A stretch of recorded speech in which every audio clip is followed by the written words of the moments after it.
In this movie, I want to build upon some of the other topics which we've already covered, and I want to focus in on how we can work with levels and masking together in order to make an adjustment in a specific area in our picture. Let's go ahead and zoom in on this picture a little bit so that we can take a look at the detail. I really like the natural window light, yet one of the things that I'm noticing is that I would like to brighten up her face. I would like to bring more focus to that area of the picture. Well, to do that, we can use levels.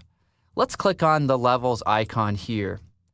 In the levels panel, what I want to do is brighten things up, so I'll go to my mid-tone point and click and drag to the left.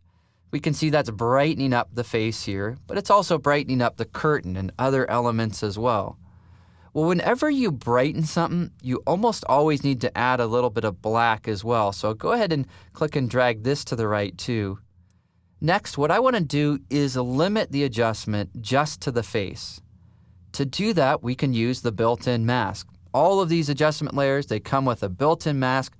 To access the mask, just click on this icon here. Next, I want to click Invert. That will then change the mask from white to black so that this is concealing all of the levels adjustment. The next step is to select our brush tool. With the brush tool, we want to paint with white, so choose white as your foreground color. And next, in the options bar, you want to choose a nice soft edge brush. Perhaps try this one here.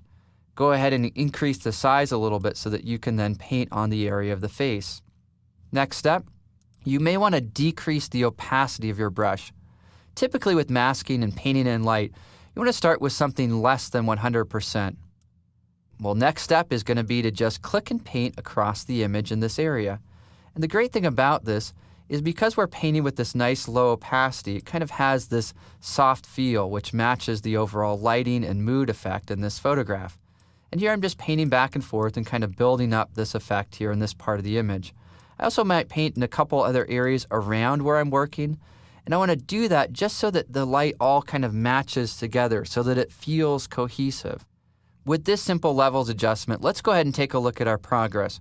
We can do so by clicking on the eye icon in this background layer. Here's before, click on it again, and here's after. That looks so much better. Let's go back to the levels adjustment by clicking on this icon, and if we want to control this area even more, well, we can click and drag this, and you can see how I'm brightening up this area even more. Now remember, whenever you brighten, you also need to add a little bit of contrast back in too. So you want to be careful that you do that correctly so you can bring in the appropriate amount of detail. The last thing that I want to highlight here is that when you are masking, you typically want to soften the edges of your mask. You can do so by clicking on the mask icon, and then you can go to the feather panel. This then allows you to decrease the hardness of those edges. It softens things up a little bit so that your mask looks a little bit less choppy. Well, here, let's zoom out a little bit so we can see this picture in this context and then review the overall progress. Again, here's before and now here's after.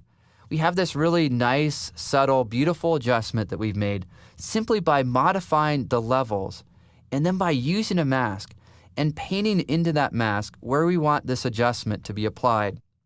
The last step here that I find works really well is to lower the layer opacity.